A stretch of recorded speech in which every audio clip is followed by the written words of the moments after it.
নমস্কাৰ আপোনালোক সকলোকে পুনৰবাৰ আপোন চৰ্চৰ অন্য এটা ভিডিঅ'লৈ স্বাগতম জনাইছোঁ। আপোনালোকেতো নিশ্চয় চাগে কৰিশ্মা নাথক চিনি পায়, যিগৰাকী ছোৱালীয়ে নেকি এটা সময়ত খুবেই ভাইৰেল হৈ পৰিছিলে ছ'চিয়েল মিডিয়াত, আৰু তাৰ পাছৰে পৰা তাই এগৰাকী তাৰকা বা চেলিব্ৰিটি হৈ গ'ল, যিগৰাকীক নেকি নাম গাবৰ কাৰণে দূৰ দূৰলৈকে নিমন্ত্ৰণ জনায়। এইটো এটা খুবেই ভাল কথা, কাৰণ ছ'চিয়েল মিডিয়াই মানুহক ক'ৰ পৰা ক'লৈ লৈ যায় আপোনালোকে নিজেই চাওক। আজিৰ পৰা 2-3 বছৰৰ পূৰ্বে কৰিশ্মা নাথ কেনেকুৱা আছিলে আৰু আজিৰ ডেটত কৰিশ্মা নাথ কোনটো পৰ্যায়ত আছে, এয়া সকলোবিলাক সম্ভৱ হৈছে ছ'চিয়েল মিডিয়াৰ বাবে, সকলোবিলাক সম্ভৱ হৈছে ইউটিউব ফেচবুকৰ বাবে। গতিকে ইউটিউব ফেচবুক বৰ এটা বেয়া বস্তু নহয়, কিন্তু যিদৰে নেকি আমি বেয়া বুলি ভাবোঁ।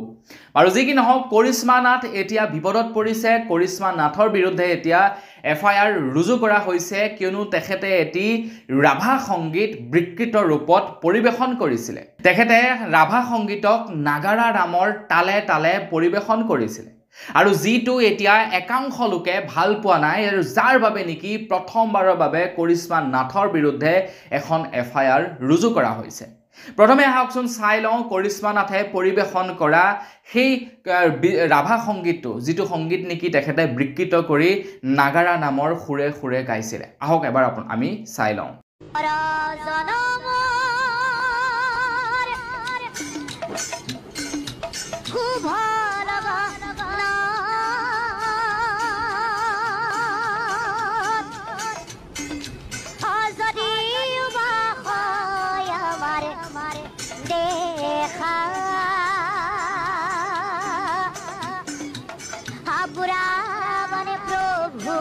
কৰিশ্মা নাথে বৰ্তমান যিখিনি কৰি আছে সেই বস্তুটো মানুহৰ আদৰ্শ হ'ব লাগে। কৰিশ্মা নাথৰ নিচিনা এগৰাকী সৰু ছোৱালীয়ে ইমানখিনি কৰিছে, কি অৱস্থাৰ পৰা কি পৰ্যায়লৈ পাইছেগৈ, তাইৰ পৰা আমি শিকিব পাৰোঁ যে যদিহে কোনো এটা বস্তু আমি নন ষ্টপ কৰি থাকোঁ, বা কোনো এটা আমাৰ যদি নিৰ্দিষ্ট লক্ষ্য উদ্দেশ্য আগত ৰাখি আমি যদি কষ্ট কৰি যাওঁ, তেনেহ'লে আমাৰ এদিন নহয় এদিন সফলতা হ'বই হ'ব। আমি কৰিশ্মা নাথৰ পৰা শিকিব লগা বহুখিনি কথা আছে, যাৰ কাৰণে নেকি আজিলৈকে মোৰ ভিডিঅ'সমূহত কেতিয়াও মই কৰিশ্মা নাথৰ বিষয়ে এটাও বেয়া ৱৰ্ড কোৱা নাই, আৰু আজিও বেয়াকৈ একো নকওঁ। কিন্তু কথাটো হৈ গ'ল কি, কৰিশ্মা নাথে যিটো ভুল কৰিলে এইবাৰ, এই ভুলটো অকণমান চকুত লগা। এই ভুলটোৱে এইবাৰ মানুহৰ অন্তৰ চুই গৈছে, আৰু খং উঠিছে মানুহৰ, কাৰণ কলাগুৰু বিষ্ণুপ্ৰসাদ ৰাভাৰ কালজয়ী গীতটিক তেখেতে বিকৃত কৰি নাগাৰা নামৰ তালে তালে পৰিৱেশন কৰিছে। কিছুলোকে এই কাৰ্যটো সহজভাৱে ল'ব পৰা নাই, আনকি কলাগুৰু বিষ্ণুপ্ৰসাদ ৰাভাৰ পুত্ৰ হেমৰাজ ৰাভায়ো তেখেতক নিষিদ্ধ কৰাৰ বাবে দাবী উত্থাপন কৰিছে, যাতে কৰিশ্মা নাথক গোটেই অসমতে নিষিদ্ধ কৰি দিয়ে।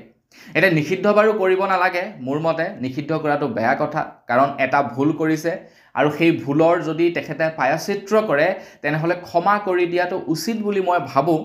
গোটেই অসমতে বয়কট কৰাটো একেবাৰে বেয়া কথা। এগৰাকী কণমানি ছোৱালী ভুল অকণমান হৈ যাব পাৰে, সেইটো পাছৰ কথা, কিন্তু তেখেতে যিটো কাম কৰিলে সেইটো একেবাৰে নিন্দনীয়। সেই কামটো তেখেতে কৰিব নালাগিছিলে। আমি বেহাৰবাৰী আউটপোষ্টতো তেনেকুৱা ধৰণৰ কিছু কাৰুকাৰ্য কৰা দেখিবলৈ পাই থাকোঁ, যিবিলাকত নেকি শ্ৰীমন্ত শংকৰদেৱৰ ৰচনাৰাজিক অকণমান অপমান কৰা যেন আমাৰ অনুভৱ হয়। বৰ্তমান সময়ত ছ'চিয়েল মিডিয়া বা চিনেমা জগত বা বিভিন্ন ধৰণৰ হাঁহিৰ খোৰাক যোগাবৰ কাৰণে আমাৰ যিবিলাক নেকি ঐতিহাসিক বস্তু, সেইবিলাকক ব্যৱহাৰ কৰা হয়, সেইটো বেয়া কথা। কমেডি কৰিবৰ কাৰণে বহু বস্তু আছে, বহুতো টপিক আছে, বহুবিলাক মানুহ আছে, তেওঁলোকক লৈ কমেডি কৰক, তাত ক'ব লগা একো নাই।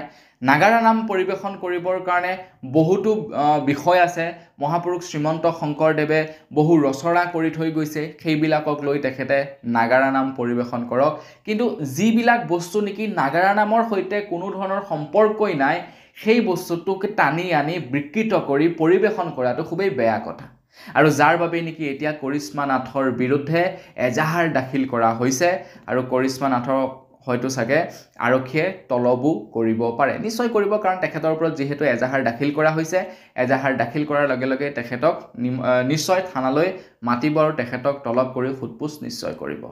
এতিয়া এই গোটেই ঘটনাৰাজিৰ বিষয়ে আপোনালোকে কি ক'ব কমেণ্ট ছেকশ্যনত জনাব মই অৱশ্যে মুঠেও ভাল পোৱা নাই এই কাৰ্য কাৰণ এনেধৰণৰ কাৰ্যবিলাক মোৰ মতে অকণমান নিজেও ভাবি চিন্তি কৰিব লাগে কাৰণ কলাগুৰু বিষ্ণুপ্ৰসাদ ৰাভাদেৱৰ যিবিলাক নেকি কালজয়ী গীত আছে সেইবিলাকক আমি এনেকৈ বিকৃত কৰাটো একেবাৰে বেয়া কথা হয়নে নহয় আপোনালোকে কমেণ্ট ছেকশ্যনত জনাই থৈ যাব তো আজিৰ ভিডিঅ'ত জনাবলগীয়া সৰু এটা ইনফৰমেশ্যন ইমানে আছিলে জানি কেনে পালে সেইটোও জনাব পুনৰ এটা ভিডিঅ' লগ কৰাৰ সুযোগ বিদায় মাগিছোঁ ধন্যবাদ জয় অসম